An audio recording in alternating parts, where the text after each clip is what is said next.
So Joseph, you said this is where your ancestors. Yeah, this is where this spot right here, where these cannons were. This is where my ancestors were in the Eufaula Light Artillery. So they And were smaller, a little smaller barreled guns, but all these cannons right here. and right over there is the Alabama Monument. But yeah. This is the Alabama fan spot. So you were actually named after one of your ancestors, or Yeah, he is, my ancestors were actually Stephen Lunsford, name of my brother. which is, who, well, he's not. We Well, can't see him right now, we but can't- he's over hiding there somewhere. but Stephen Lunsford, my ancestor fought here, and he had a couple brothers. His father was named Joseph Lunsford, and Stephen Lunsford also had a brother named Joseph Lunsford. So there's a lot of Joseph Lunsfords. There's a Stephen Lunsford. There's a Lucy Lunsford. All And Lucy Lunsford is right over there too. Yeah. She's over there. yeah.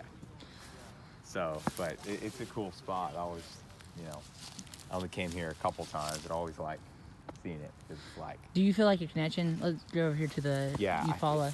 I feel weird connections between each gun. Well, no, what I'm asking is, whenever you walk over here and you like think about that, this is where your ancestors fought at. Do you feel like a connection to this part of the battlefield? I mean, I know it's not that big. Well, I guess I don't come up here a lot. I've only been up here a couple times, and honestly, I mean, sometimes I'm just kind of getting my brain around it. That like, wow, like my ancestor fought here, but it really, I don't know. I don't want to say it like doesn't mean like a huge deal that I'm like, whoa, like it's just I'm more of just a puzzle, like, wow, like it kind of sinks in once I'm here, once I'm home. But like, right now I'm just kind of like, oh, just cannons, But Actually, if we can, I want to walk out here into the woods. I just want to kind of see. But actually, I'm going towards that pine tree over there because it is very unique, and I want to see what it looked like over there. because how they have the guns placed right here is really how they would have been placed throughout these woods. There's some lions. And actually, I'm going to turn around, and this would be a terrific sight to just kind of see. Like, you're moving towards that gun. It's a light cannon, but it still can blow a hole through.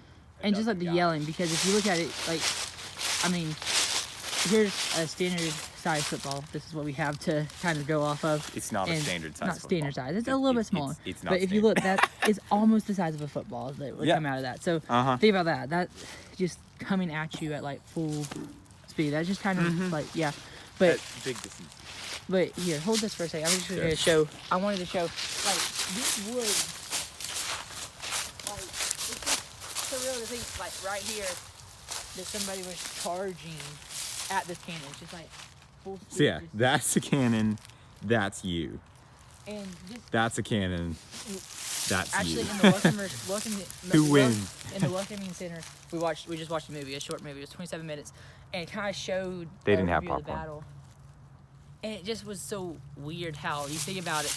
You see these guys, they're sweating, they're charging. You hear the screaming. It's just unbelievable, like what it would have been like to be out here and in a battle like that.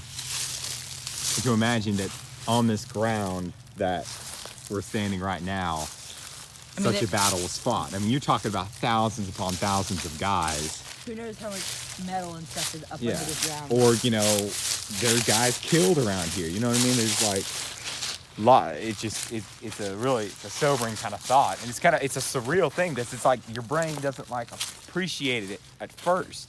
But you kind of keep telling yourself like this is where like it was just like this was heated combat. None of us can understand that because we've never been in a battle before. But like combat back then, shoulder to shoulder, all just shrapnel everywhere and just those muskets and everything. I mean, it was We're actually on our way over to see Steven. It looks like he's doing a little bit of a he's already starting synopsis, to but we're gonna try to catch up with him really quickly. We're not gonna run though because that it's too cold for that. But yeah, and I want to bring up something because it's something that a lot of people ask about. So you've been on a lot of Civil War battlefields, Joseph, because I know you've done some reenacting. And what do you think about the weird connection between ghosts and like battlefields? Because lots of people claim they see ghosts on battlefields. Well, like I talked to you before one time. It was when I came and visited you. That like I'm not. There's no such thing as ghosts, and there can't be. But what I believe is the reason people kind of got these ghost story ideas and stuff is because I do believe there is a supernatural, spiritual unrest in a battlefield, because a lot of these guys, from a Christian standpoint, some of these guys had not been, their soul's not ready to die. Some of these guys in the battle happening like that, and you're getting killed, and if guys are getting their heads blown off in awful ways or dying in awful ways, that kind of carnage, I feel like, takes a really toll on nature and like supernatural human nature. So I don't deny that some areas there is kind of a unbalance of kind of wandering, kind of souls. But as you get into that, you get controversial. But there is no such thing as ghosts. It is it's unchristian. And that's people take a little. In my opinion, people take that in they take it along too much. But I do believe that if you're gonna say anything, there is kind of a solemn, I don't know, just a setting, in a battlefield, because of so much in a large area of so much death. I mean, that has to take a kind of ominous feeling. But Show you all what's on the other side of the road over here. We need to run. But that is my sermon. All right. So let's check out. Let's check out this monument. I don't think any of the troops were playing football, okay? They might have did a truce in the middle of the game, in the middle of the battle. I mean, and they're like, "Hey, play ball." Yeah, we're moving up on the document on the monument. We'll be right back with you.